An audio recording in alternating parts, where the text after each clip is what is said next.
Dan Woody. Hello, sir. Good to see you. Thanks for joining me on Automation Unplugged. Yeah, good to be seen. Thank you for having me. Look forward So, to it. so Dan, you are president at ResTech Systems based there in Plymouth, Minnesota. Are you coming to us from your office there? Or do you work out of a home office? Where are you at? I am coming to you from my office. I happen to be in my office, so we're one on one with each other with no disruptions. Love it. Tell us a little bit about ResTech Systems. What type of work do you guys do, and where do you do that work?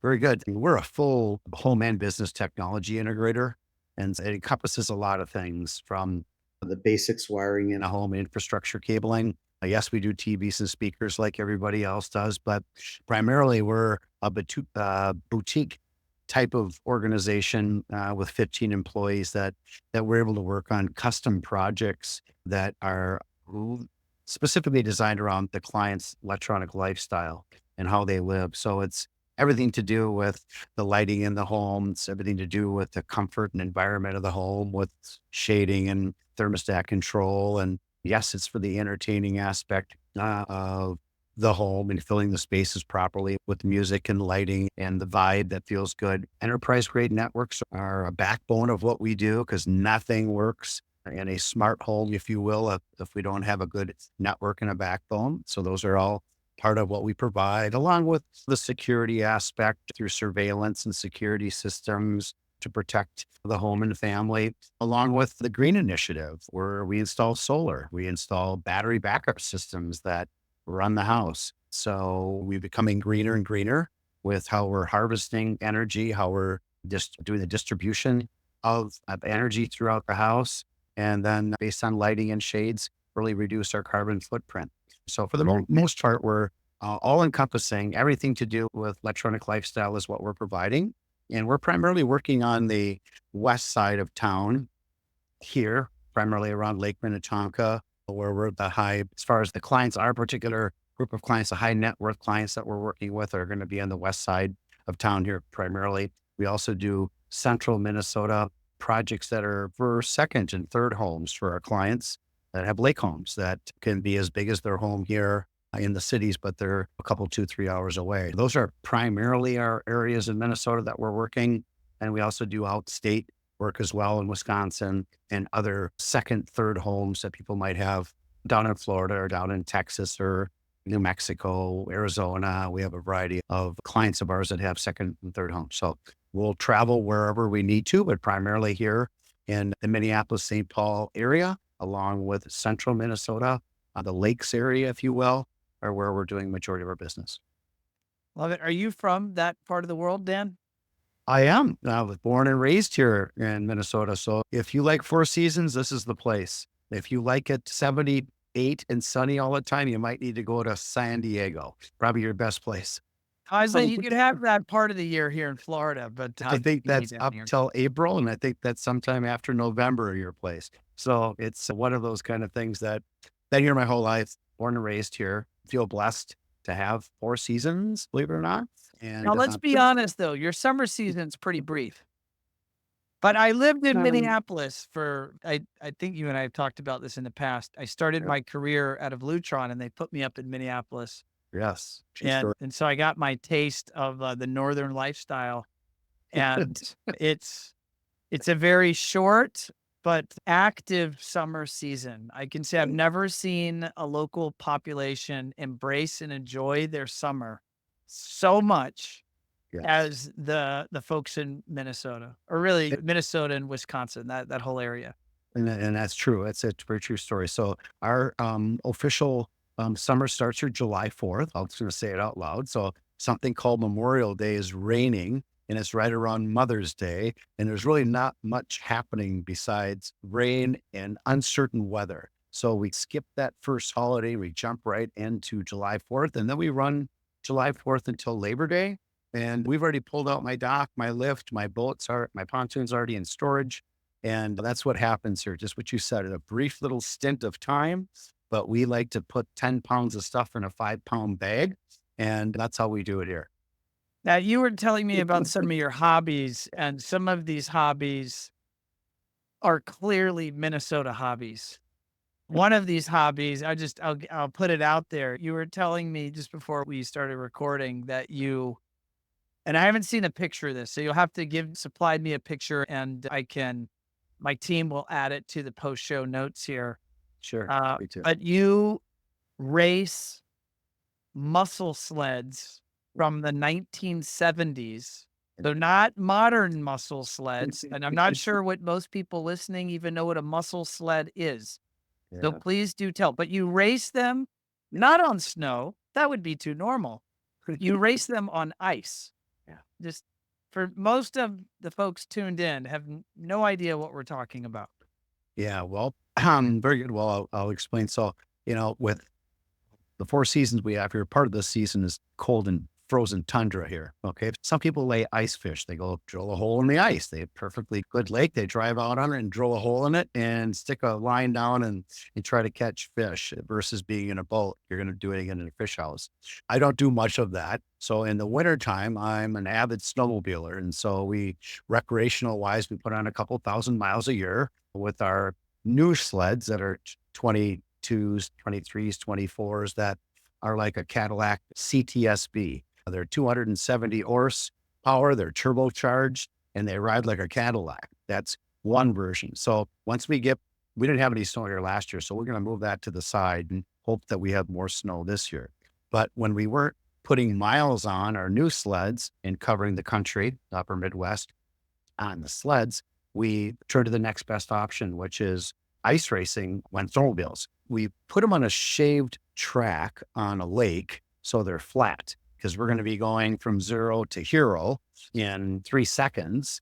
And with that, we have to have a flat, smooth surface. Or otherwise, we could run into trouble getting out of control with too much bumps in the ice or the track surface.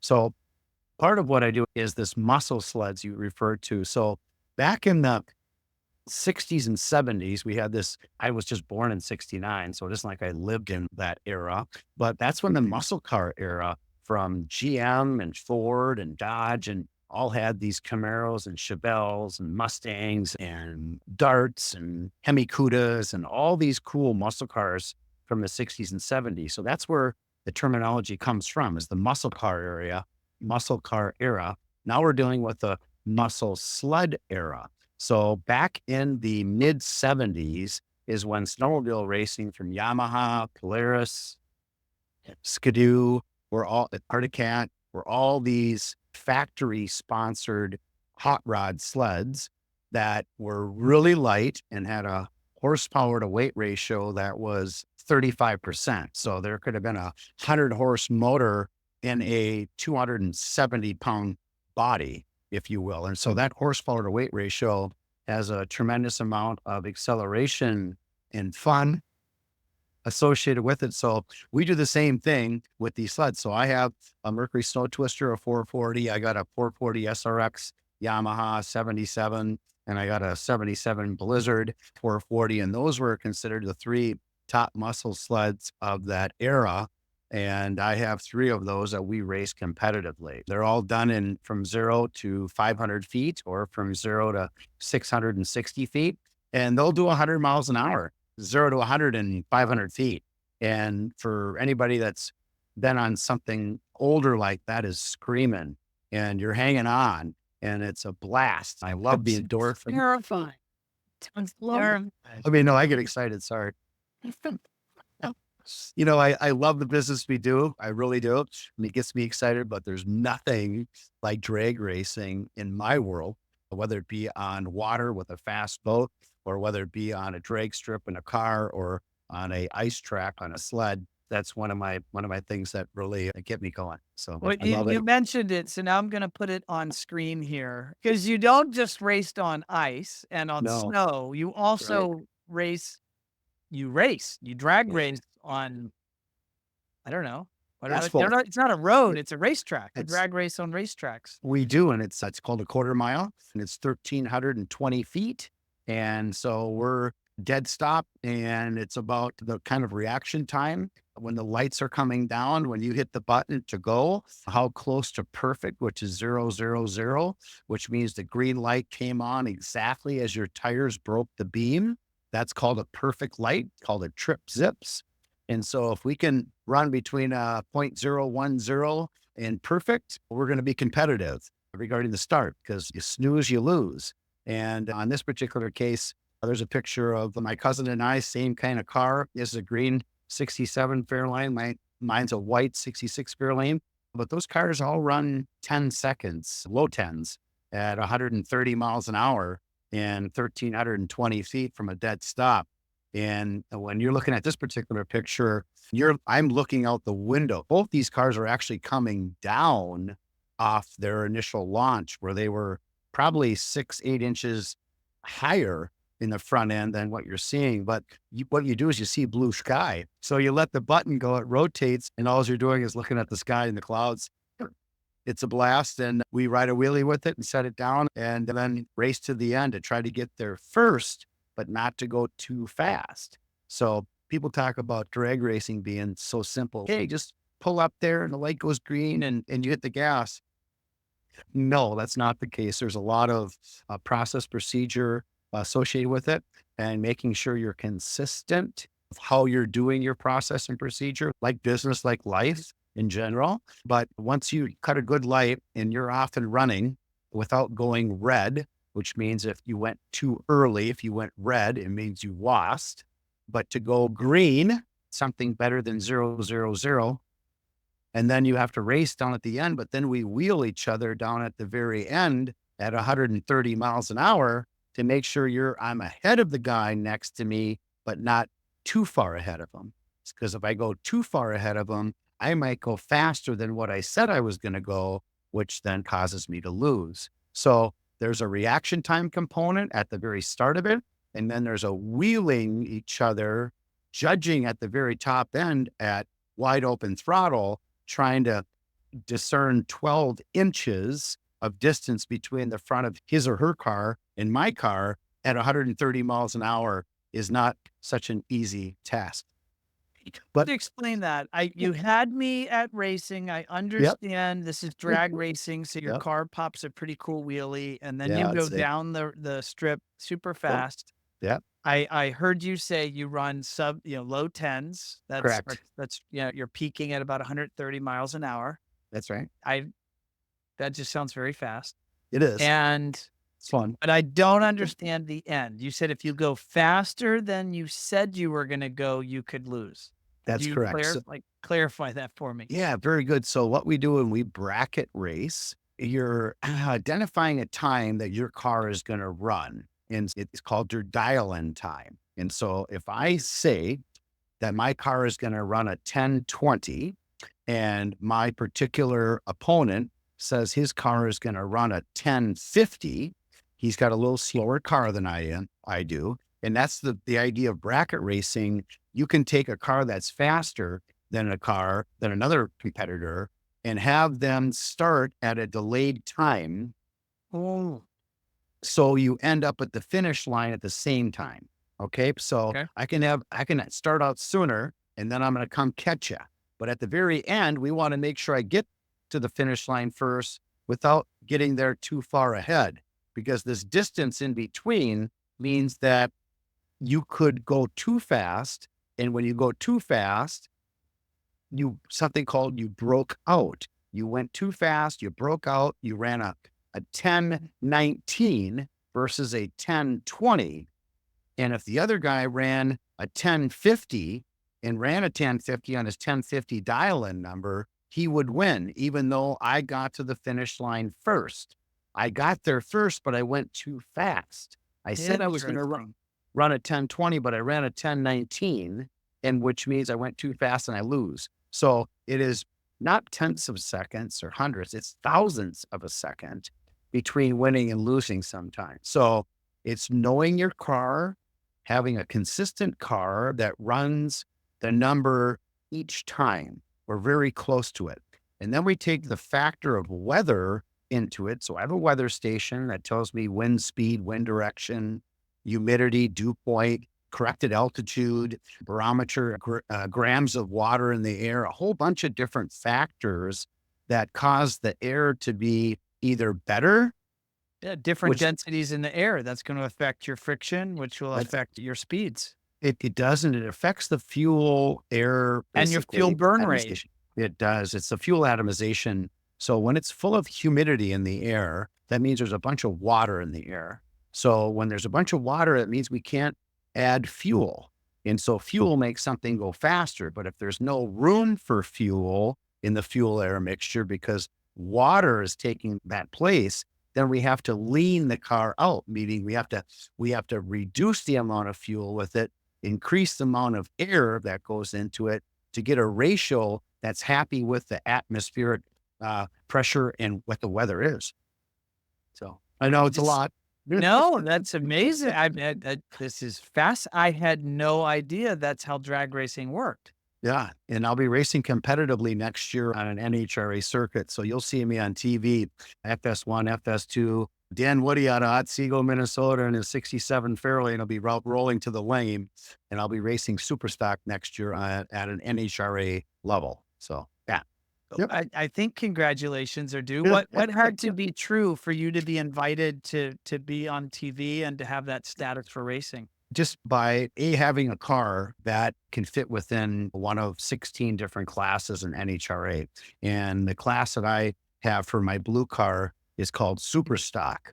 And so it starts out at stock, super gas, super comp. It goes all the way up the ladder until you're at John Force. You're at a top fuel funny car, or you're at a top fuel dragster. So that's where it starts at stock and ends up at top fuel category. So what happens to me is the fact that I've been racing for a number of years and I've advanced myself into super stock. I have a professional super stock driver's license. So now I can go compete at these national tracks. And so when you're at a national track, at a national event, you're on TV because it's real deal. And it's going to be the best of the best in their particular division around the country that gets invited to these things. And that's how we get invited.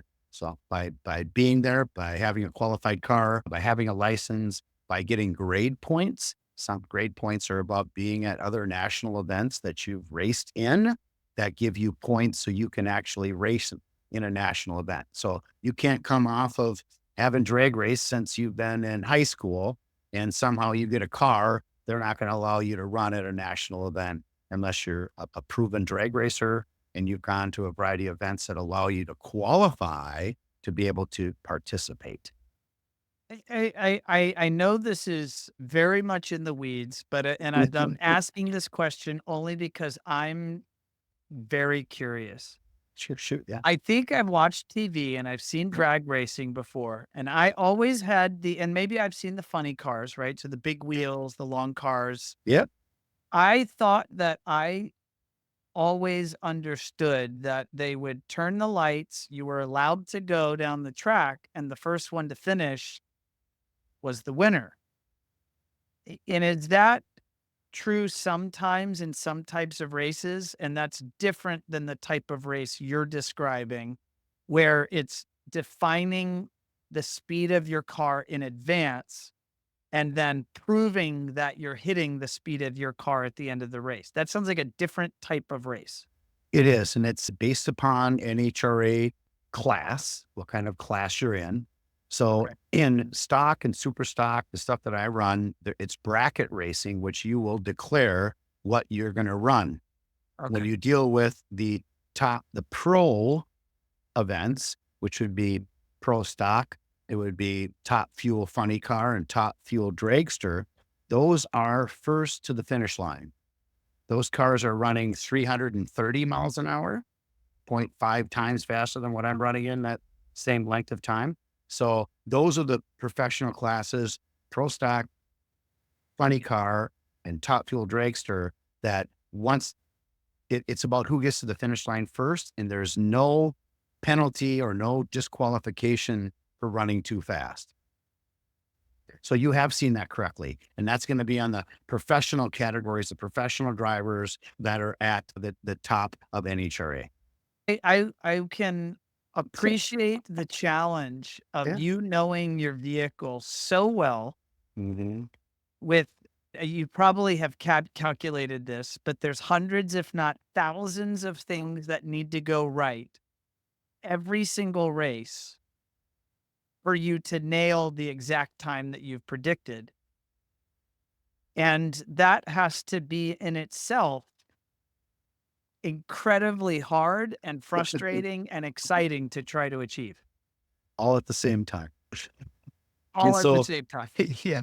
So just know that there's days that when other fellow racers say to you, hey, it's your day. Hey, it's your weekend. Hey, it's your race, means Right. that all those things are going correctly. That means that the weather is cooperating. Myself as a driver are cutting really good reaction time lights. Something at trip zips or a little bit higher than that without going a thousandths of a second too fast, and it's a red light and you lose. So it means that your car is running good, the weather is good, you're driving well, and what's happening, you get a little bit of luck. Luck has to come along with some of this, that somebody broke at the starting line, somebody missed a gear, somebody spun a tire, something happened that their day wasn't perfect, but allowed your day to be your weekend, to be your time to shine. So all those factors have to come into play, but just know that the good Lord always has something in my particular case, because he calms me and allows me to do what he's given me the capability to do. And that is a huge factor. And so he's on my side. And then when the car is running good, I'm cutting good lights, and it just seems like this thing is happening, and it does. You end up in the winner's circle, you pick up a few $1,000s for the time that you spent. But just know, in our particulars, this is more of a love of the sport. You will not become wealthy drag racing at a privateer level, i.e. Yeah. Dan Woody. ResTech is my sponsor along with myself. That is not Napa. That is not Ford Motorsports. That is not Hoosier Tires or Goodyear Tires that have millions of dollars with the budget to do this. So it is a love of the sport. It's a love of the camaraderie with fellow drag racers that love to do this. And the majority of the people that I run with are in their late 60s, 70s. And I'm 20 years younger than these guys, but it's the fact that to keep the sport going, it's a love of it. It's like a congregation at church. So if it goes from gray hairs to blue hairs, pretty soon there'll be no hairs. And so you out, right? So it's mess around, pretty soon you won't be around. It's one of those Right, things. right. And so you got to keep the sport young. And so now we have this 30-year-old group that's coming in now, that we're running the Subarus and the turbo cars and all this loud muffler stuff that I didn't grow up with so much, but others have, that they're now getting into the support in the sport. And that's wonderful. So we can keep it alive, because it's like anything. If you don't keep it going and introduce a young person to the sport, it's going to die. And so it is what it is, but that's what I can say. I love it. Thank you for sharing Yeah. your passion for Sure. racing Yeah. with audience, and of course with me. I'm a super nerd for this stuff, so I could keep going. But I know that the audience does want to learn about your business a little bit and Sure. some of your Heck takes yeah. on things. Maybe if we could start, Dan, just take us Yeah. back in time. How did Good. you get into this industry? Take us back as far as you're comfortable. Yeah, no worries. Man, so I graduated high school in '88, and from that, I didn't get a scholarship for hockey or football or baseball. I played all those sports, but it took the elite of the elite to go on to the next level. And starting, I didn't get any scholarships. I started working at 12 years old. I had my paper route, and then after my paper route, I started making donuts and rode my moped. Time to make the donuts is almost like the Dunkin' Donuts commercial. And so it was one of these things that we didn't come from a family of money or any of that. So I started working early in life. So what happened was, when I didn't get any scholarships for any sports I played, I looked at the military to go into the Navy on a sea college program. So I flew up to aircraft carriers, dropped off mail, dropped off people. I wasn't a pilot, but I was an air crew member. I was involved with starting the plane, going through all its procedures. And basically I was a glorified stewardess today, if you will. I'm not bringing you pretzels and sodas. I'm telling you, all you're going to sit backwards in this plane, and I'm going to strap you up, and we're going to go from 0 to 140 knots in 2.2 seconds off an aircraft carrier and to get back to land. And that's going to be the best ride you're going to have this year. So it Is was that one of where your these, love of speed came from, or did you have that love of speed before that? it was just amplified. I will tell you that I love speed, but being on an aircraft carrier and taking a catapult shot, like a rubber binder from 0 to 140 knots, it's like 2.2 miles an hour. It's 1.25 miles an hour. It's crazy. We're going 150 miles an hour in 2 seconds. I'll tell you, that's something. So when you ask me how to get started, so since I didn't have any things growing up and I had to start working, that was one avenue I had. So it gave me some money for college when I got out. Once I got out, so I get out of June of 90, I get together with 3 of my elementary school friends that were business minded. And we sat at Applebee's one day and wanted to figure out what we could do in business together that would make sense. Part of our brainstorming came up with wireless security systems. It's like, what? Wireless security systems? That's for the really wealthy people. Nobody has security systems in our neighborhood. And we lived in a middle-class neighborhood, and it was only the wealthy people we thought would have a Honeywell sign in their front yard because they had a security system. Sure enough, we started looking into this. And before you know it, we started a company called Apollo Security Company that specialized in wireless lick and stick home security systems. Now, these were transmitters the size of a matchbox car at the time, which were the smallest in the industry if anything was going on. And so we started doing that. And that's what we did. We started with my mom, my dad, my aunt, my uncle. You're going to go through your fingers and toes like you do with any business getting started, making a list of prospects that you wanted to go see. And so that's how we started the business with 3 of us. We quickly grew that up to 15 employees. And then one day we realized that builders had yard signs that were on their properties, but the house wasn't complete yet, but it had a security system sign. So we go look in the windows and, oh man, these guys are working with builders. Oh, geez, we should start working with builders. And then our journey started. And with that, we started with 1 builder and then a 2nd builder and a 3rd builder. And before you know it, we had a half a dozen builders doing security systems for them. And then one day, a person asked us, do you do intercoms? We looked at each other. Sure. Let's find out about intercoms. So we quickly learned how to do intercoms. And then, hey, do you do central vacuums? Sure. And then we learned how to do central vacuum systems. And then it just progressed from there. So that's how we got started early on. 1991 was wireless security. And then just getting started with the builders at that point. So that was our very beginning. Where'd you take Apollo? So we took Apollo to the point where we decided to make a name change on the entity to Apollo Systems because we were doing so much more work than just security systems. So we then changed the name to Apollo Systems. We grew that company to 103 employees, doing a little over $15 million a year annually, both commercially and residentially. We had a pretty robust, we were the top game in town. We bought a company called Tech Home. Steve Raitt, Bonnie Rait's brother, had that business along with the guys from Cedia that started it out of Chicago. And we became the largest game in town that was doing what we were doing, primarily luxury residential. And then the commercial stuff we were doing with schools like colleges, campuses for more of that commercial voice and data back in those days is what we were doing. Just there wasn't a bunch of audio short of some paging that went along with the phone system and things like that. So it was a run. We ran for a number of years that way. I would tell you 15 years we ran at that clip. Wow. And then we had the wonderful recession of 2008 through 2011. And that changed the world. Shut things up a bit. Oh my goodness. A good bit. Yeah. It's like the new opportunity valve shut off. Let me just give you a couple turns and it was off. And so what did we do? You have to right size the business based upon what's coming in for opportunities. And so we went from 103 people down to 26. Now, 103 to just out of 26. curiosity, Yeah. Dan, that business in '08, I mean, Yep. '08 was severe for all. Now, for me, I was launching my business in '08, Yeah. so that was terrible and wonderful all at once because I had to learn to survive in that normal. But for many businesses, obviously going into eight was fantastically challenging. But if you were a security business, did you have a pipeline of recurring So we, contracts? Did that change some of the math for you? Did that make things a little easier?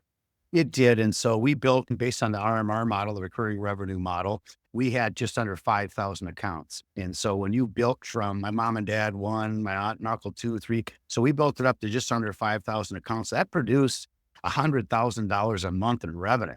So when you have that, that allowed us to get through the lows, the peaks and the valleys that were coming with cash flow, as we know that cash is king, this old cliche, it is, and cash flow is super important to keep a business running. So our recurring monthly revenue business was the lifeblood of keeping us going as we were finishing projects and then cutting and laying off at the same time to get down. So we had the proper staff to do the work that we were contracted to do, but not to have too many people on the sidelines that we couldn't afford sitting there. Major deal was having the recurring revenue portion to help us. If we didn't have that RMR coming in, I'm not sure how we would have survived, to be honest with you, because lines of credit at that time were very tight because banking and underwriting knew that we can't extend an olive branch to this business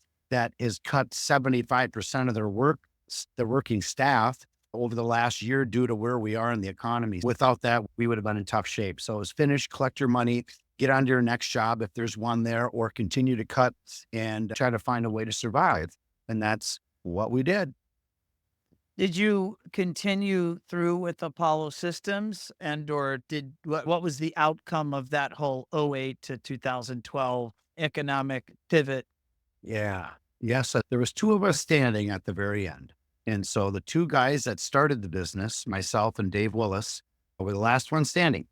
And so with that, I stayed all the way through. We basically sold the monitoring accounts to an electrical cooperative here in Minnesota, which allowed him to retire, and an investor we had that helped with that funding of those accounts where those two could exit and where I continued on. I wasn't done to be complete with this business.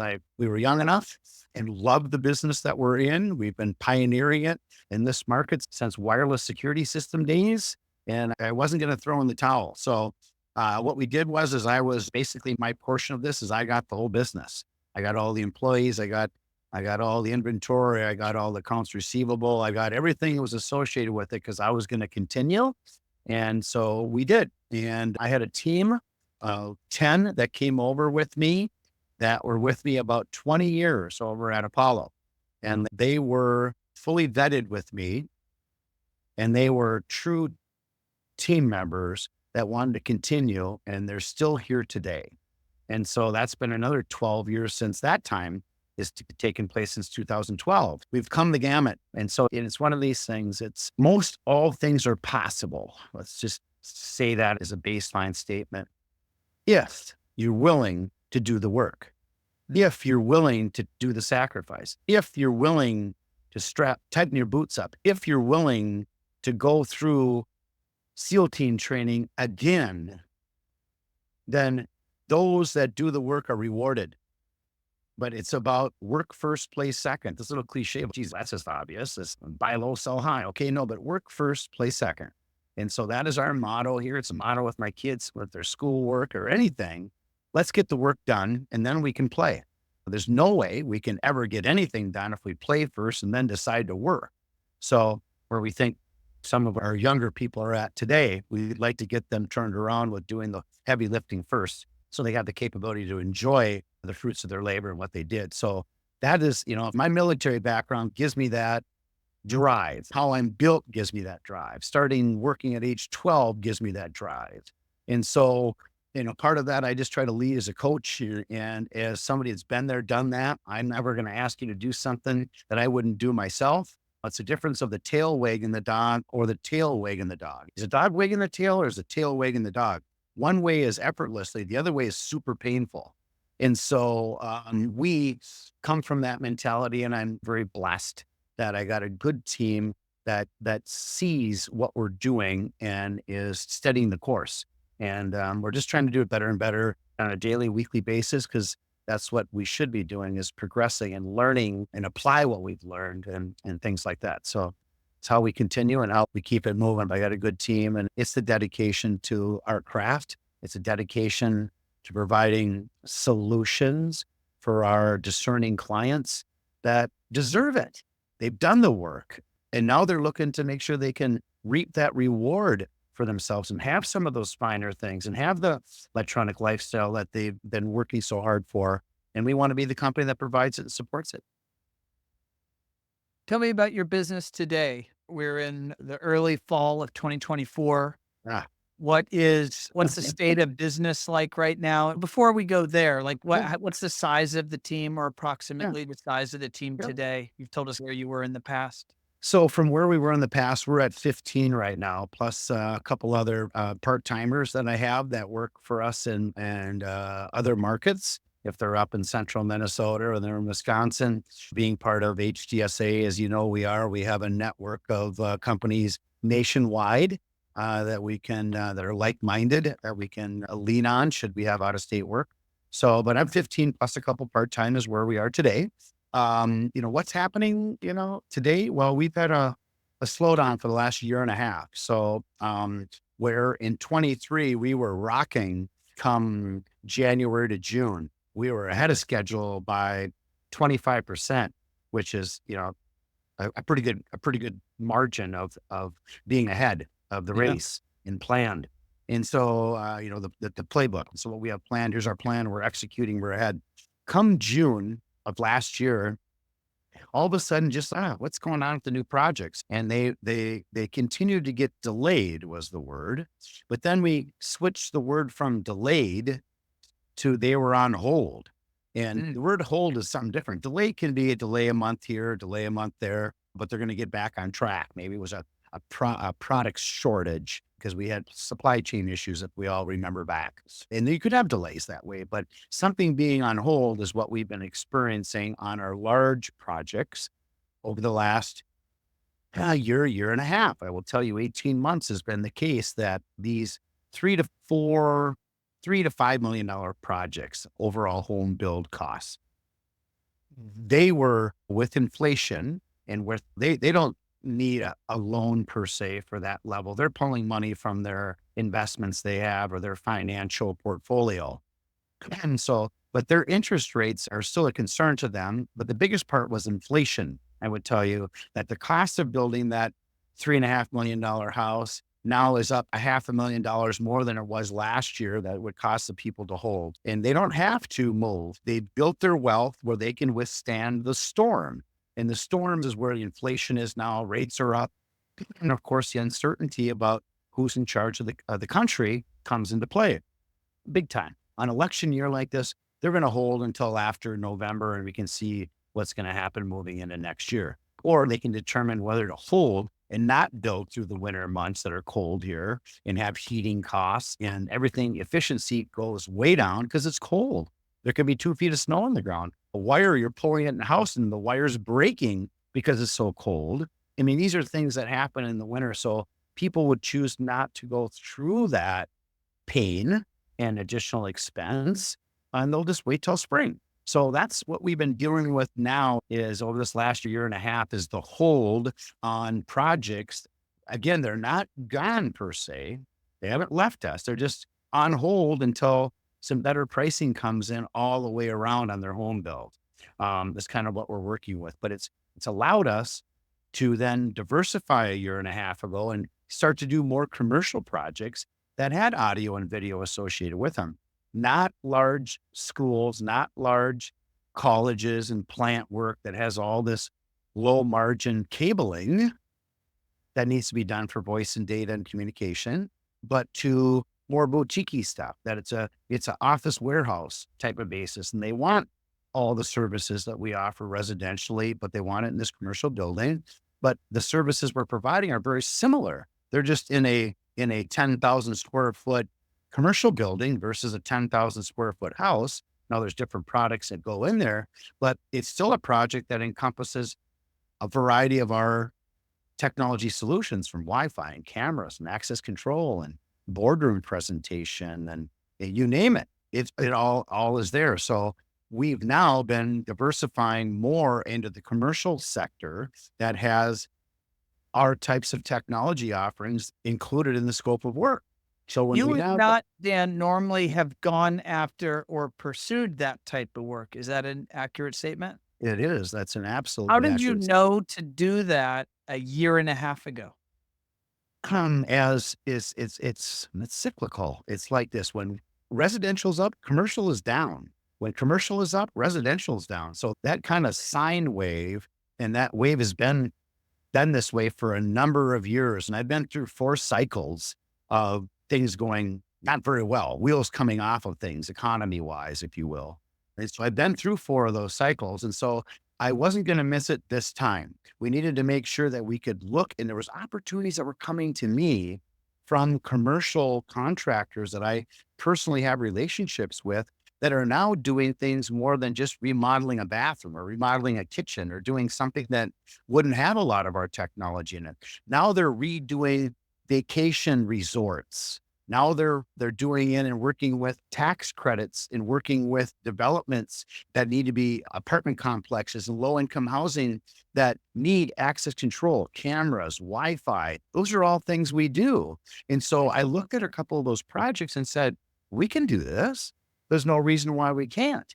And so we started bidding our first one and see where the pricing lies. And it's a little less than residential. The margin is less than residential. And you have to hold the money.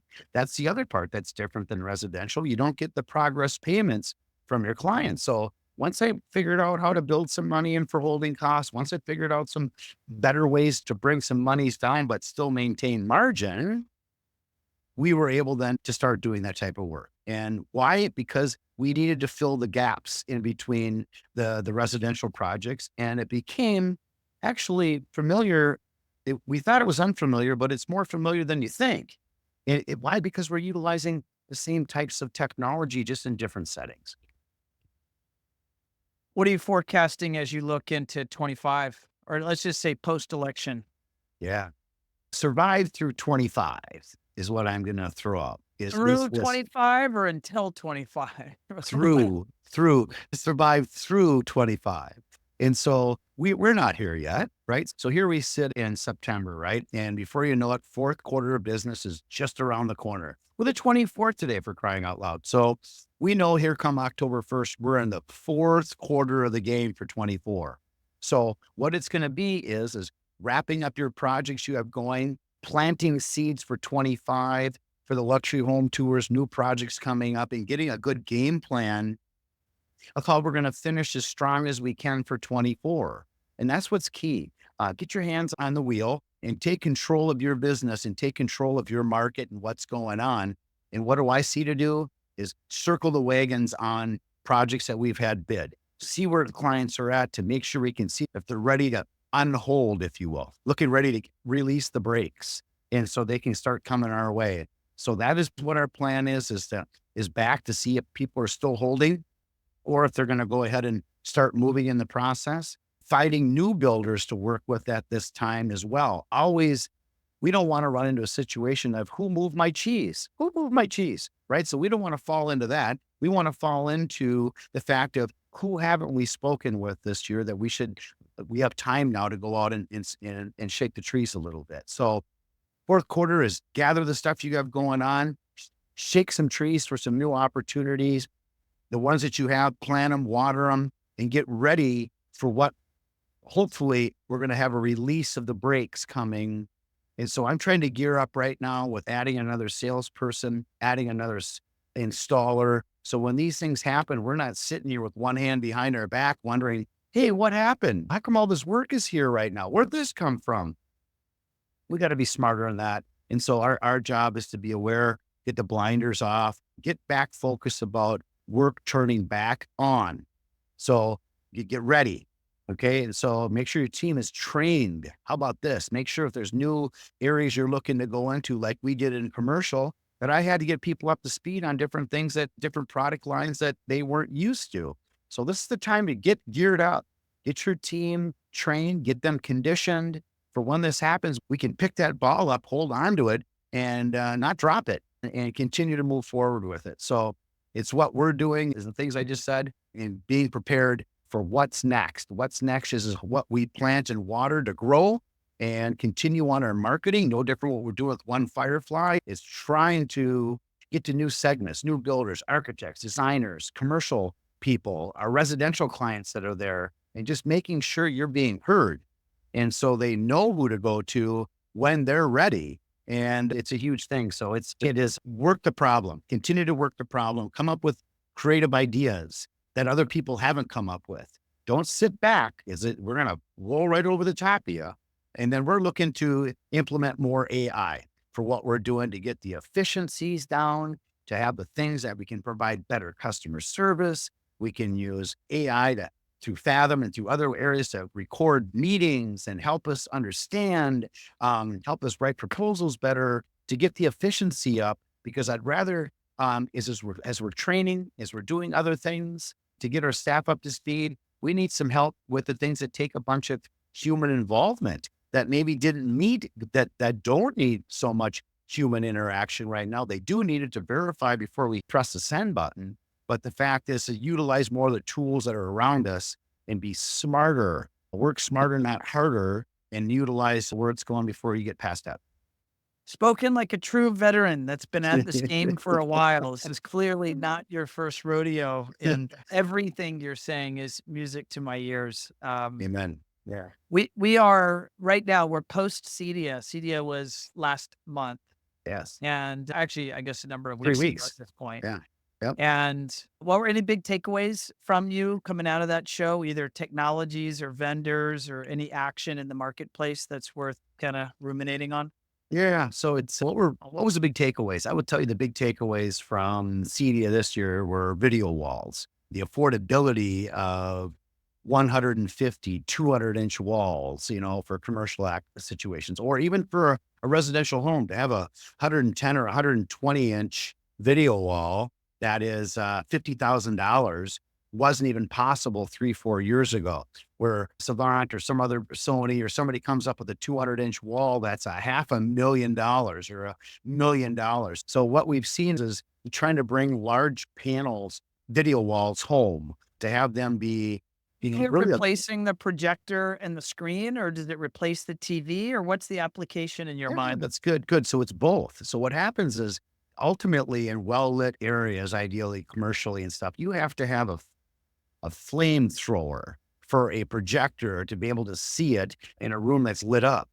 Okay. But that's the disadvantage of a projector type of situation. Big speed ambient light. You need to have a lot of horsepower in the projector to overcome the ambient light. If that's the case, we can build a video wall that doesn't give so much consideration to that because it's got 1,000 nit panel, or it's got plenty of backlight to it that will take the place of a projector and screen eventually. I believe that's where that's going.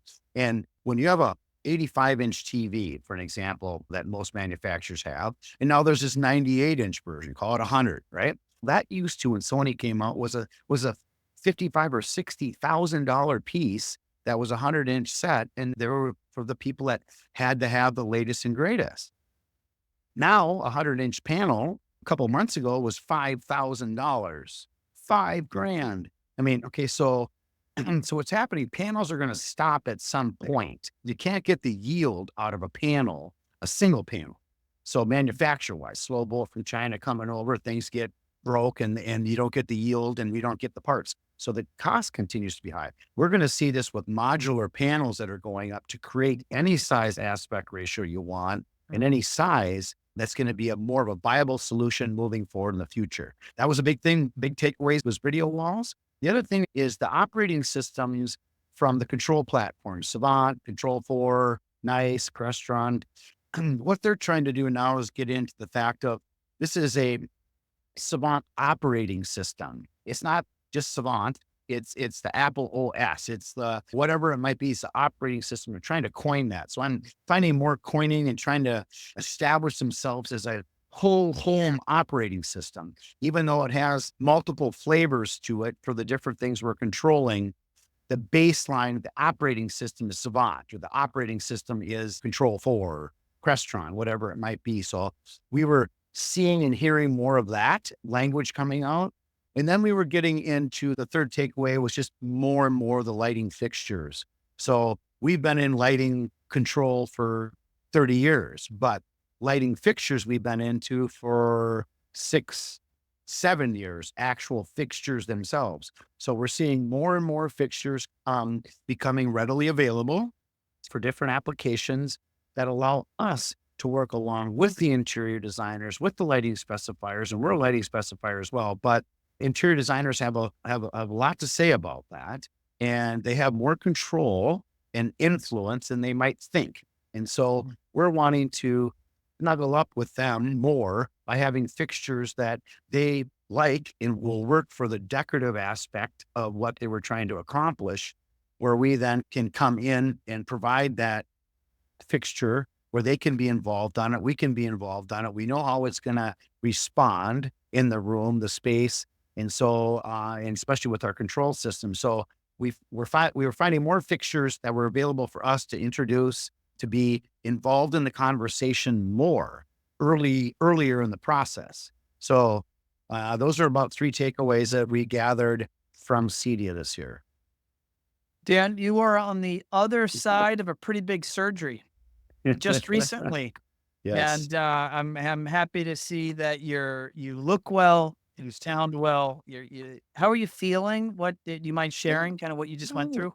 No, I don't mind sharing. I am 7 weeks post-op. I shouldn't be out of my house yet for a couple more weeks yet, is what the doctors tell me. And I've been back to work for 3 weeks now. No power sled racing in the immediate future.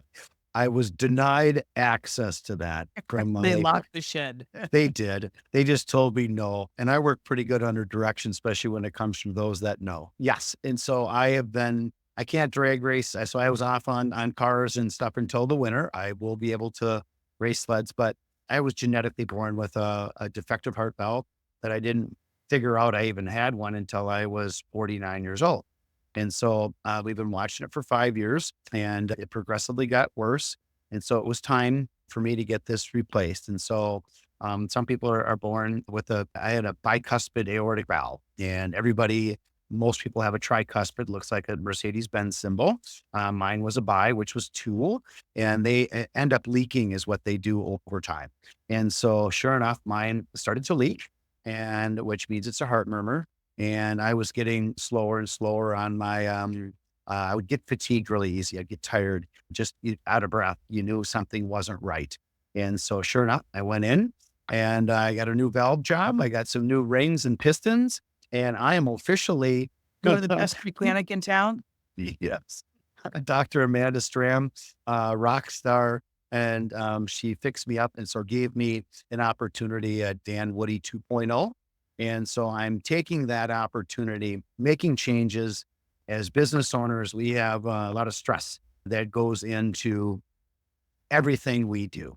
And keeping 15 people along with 15 families going causes stress when cash flow is down and projects are on hold and you name it. So the one thing I had to get away from is the stress associated with the business. Is your body produces something called cortisol, and it's a chemical. It's a byproduct of stress that comes out that is a very sticky substance. And once that gets into your body and you got all this cortisol flying around, it attaches onto platelets, and before you know it, you can be clogged up. And 5 years ago, I was completely clean. Mayo Clinic, 3 days executive physical. And 5 years later, I'm clogged up. And the difference between it was what? COVID, stresses in the business, deaths here at my company with people that have passed away. My girlfriend, my mom, a variety of things took place that you wouldn't wish on anybody, but your body will tell you when it's had enough because it starts to fail. And your heart is one of the few organs you have that do not replenish themselves, like your liver. Your liver can rebuild itself. Your lungs can help rebuild themselves by building new tissues and things that are going on. Those kind of things, your muscles rebuild as they tear it down and rebuild, but your heart does not do that. And so I've just had to learn that we're not invincible. Your body will, even though you say go, your body's going to say whoa, whoa, whoa. And then it shows up in medical conditions. Because if we don't have our health, we have nothing.